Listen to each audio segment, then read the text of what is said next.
bien mon écran? Oui. Parfait. Donc, Axeta, on est une compagnie qui est spécialisée dans les objets connectés. Je vais essayer de défiler la présentation quand même assez rapidement.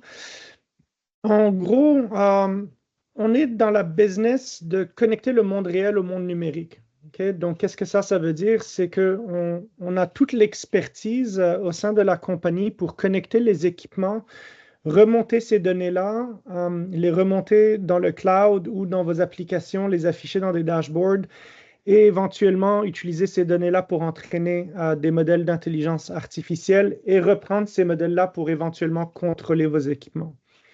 Je vais vous parler de quelques cas concrets un peu plus bas dans la présentation, mais quelques cas de figure qu'on voit. Et j'ai bien aimé la présentation de Worksimity. Tantôt, on voit une solution mature et complète. Nous, on est un peu plus dans la game des choses un peu plus poussées à la fine pointe et aussi dans des problèmes où des solutions sur le marché ne sont peut-être pas à la hauteur de ce qu'on essaie de chercher. Donc, par exemple, dans le suivi d'inventaire de composantes lourdes en métal, très difficile de faire le tracking de ces objets-là, à moins d'utiliser des caméras intelligentes bien placées, des modèles fine-tunés pour ça. Mais les trackers en radiofréquence ne fonctionnent un petit peu moins bien. Donc, par exemple, le suivi des actifs, l'optimisation de certains processus ou procédés, ou l'instrumentation d'une chaîne de valeur au complet, ou même des fois, on va aller chercher l'optimisation énergétique. Il nous manque vraiment des données pour être capable de faire ça. Et ce qu'on est en train de voir dans le marché présentement, c'est que oui, on peut parler de R&D, on peut parler de projets qui sont peut-être un peu plus custom, mais il ne faut pas que ça fasse peur parce que la technologie a grandement avancé dans les dernières années. On parle de caméras intelligentes qui sont disponibles sur le marché, qui ont des calculs, qui ont une capacité de puissance qui est en train d'augmenter. On est en train de parler de capteurs et de senseurs spécialisés. Donc, peut-être vous n'avez pas encore la machinerie pour détecter le type de vibration que vous cherchez spécifiquement ou faire des tests avec de l'ultrason qui sont non-destructive testing.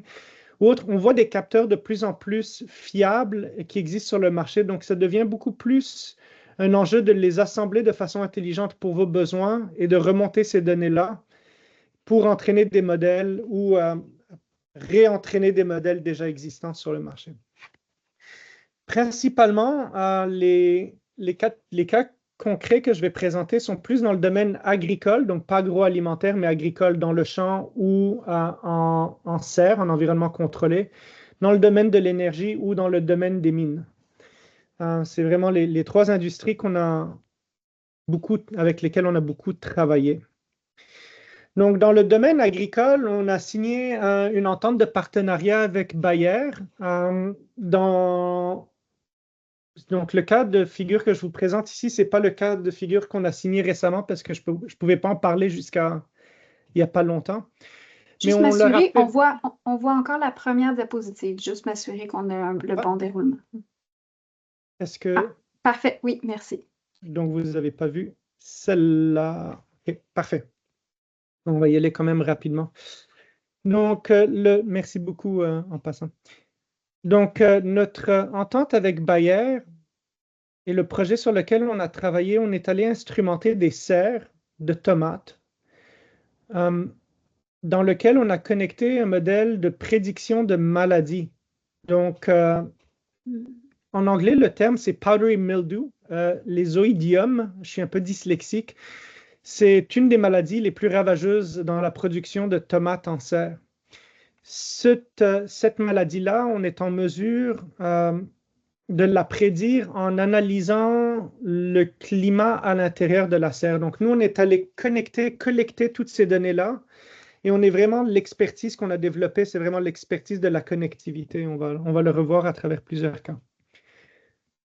Un autre cas de figure ou un autre projet sur lequel on a travaillé, c'est notre spin-off AgFlow. On a développé, donc, pour les meuneries, elles ont un problème présentement. Donc, les meuneries fabriquent de la moulée. Elles doivent livrer la moulée à la ferme. Et présentement, elles livrent de la moulée à 250 fermes. Donc, leur chaîne de logistique n'est pas mesurée présentement et la chaîne de valeur n'est pas mesurée. Donc, ils ne savent pas les commandes qu'ils doivent livrer demain, après-demain et la journée d'après.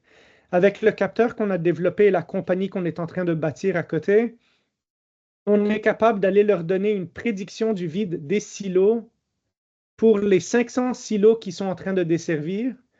Et là, on a fait l'électronique, l'intelligence artificielle, la collecte des données, la capture des données, le nettoyage des données, donc la chaîne au complet pour être capable de donner des tableaux de bord et de s'intégrer dans les outils de livraison et de logistique des meuneries.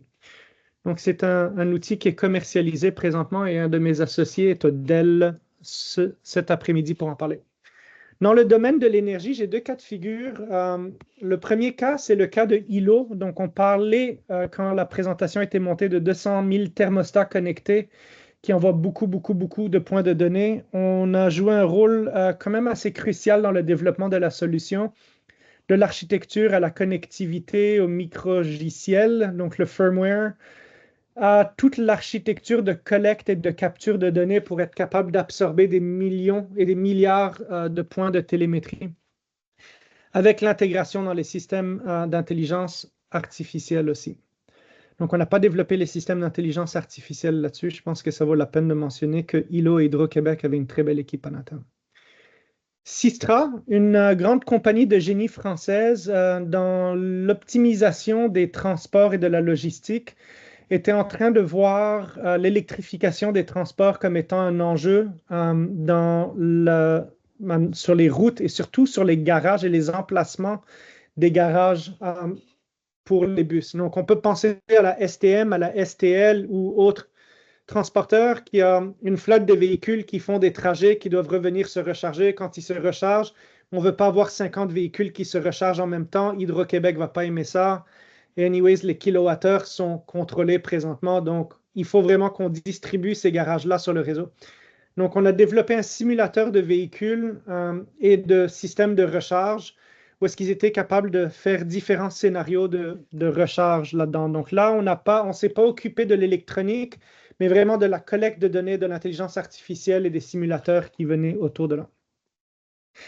Dans le domaine des mines, on est en train de travailler avec une compagnie qui s'appelle Neuromine. Donc là, on peut penser à un outil qui connecte toutes les données des mines. Donc les mines, c'est vraiment des usines à pierre. Ce n'est pas plus compliqué que ça. On va briser de la roche, on la sort et il y a un procédé et un processus à suivre. Donc, l'outil qu'on est en train de développer, c'est connecter toutes les données, que ce soit des données d'opération ou d'entreprise, avec les données des équipements dans une grande base de données avec tous les outils d'analyse autour de ça et de créer des modèles de données standardisés dans lesquels n'importe quel équipementier puisse venir se connecter leur équipement en Neuromine et que toutes ces données-là passent à travers tous les mesures de gouvernance des OT et des IT, donc s'assurer que la sécurité et que le ownership des données soit correctement géré et correctement contrôlé. Donc, un autre cas de figure sur lequel on travaille. Point Laz, vraiment cool technologie. Donc, c'est de l'analyse de puits. Donc, on peut penser à la mine de la Ronde en Abitibi qui descend à 3,2 km sous terre avec un ascenseur qui prend plusieurs dizaines de minutes pour descendre. Cet ascenseur-là a besoin d'être fermé à peu près 8 heures à tous les mois pour faire l'analyse de ce puits-là. Ils ont développé une caméra 3 dimensions avec du LiDAR pour être capable de faire du mapping 3D haute résolution. On s'est occupé du firmware, de la connectivité, de certaines collectes de données. Donc, dans ce cas-là, vraiment, on a travaillé avec un équipementier pour faire la connectivité de leur équipement. En gros, c'est quoi les 4 étapes, je dirais, d'un projet? Le premier, c'est un problème ne peut pas être réglé s'il n'est pas compris. Et le problème, des fois, vous le connaissez, votre problème d'affaires, mais le potentiel des nouvelles technologies est peut-être un peu moins bien compris. Donc, avec l'arrivée des caméras intelligentes, des nouveaux modèles d'intelligence artificielle, on en voit beaucoup, par exemple, dans les serres pour la détection des pestes et des maladies. Donc, un bon insecte versus un mauvais insecte pollinisateur. Donc, comment est-ce que cette arrivée des nouvelles techno est en mesure d'aider votre entreprise? Ça commence par là et ça commence avec la compréhension de votre problème. La deuxième chose, et vraiment, elles sont faites de façon itérative, c'est de bâtir une architecture d'entreprise qui est agile et flexible. Donc, on parle vraiment d'isoler des segments de votre usine ou des composants technologiques de votre usine et d'en faire des services avec des API autour de ça, dans lesquels on peut les envoyer dans un Worksimity ou dans un autre outil de visualisation, ou dans lequel on peut intégrer des systèmes de contrôle peut-être plus intelligents que ce qui existe sur le marché présentement ou que ce que vous avez dans vos usines. La troisième, c'est de définir une preuve de concept. Donc, vraiment aligné avec l'architecture d'entreprise et la direction technologique qu'on peut vous aider à bâtir. Et la troisième, c'est de continuer à itérer. J'ai beaucoup aimé la présentation de Worksimity tantôt où est-ce qu'il disait aller en agile, itérer, livrer de la valeur en continu, commencer petit. On adhère à cette philosophie-là aussi. Donc, on commence avec une preuve de concept alignée avec la vision et on itère en livrant de la valeur en continu. Et c'est ça qui est ça pour la présentation. Et je m'excuse pour les slides qui ont sauté tout au début. Des fois, on est bon en techno, mais pas bon en techno en même temps. Merci beaucoup. Puis de toute façon, avec les diapositives encore là, on va pouvoir les partager. Alors, si jamais il y a eu un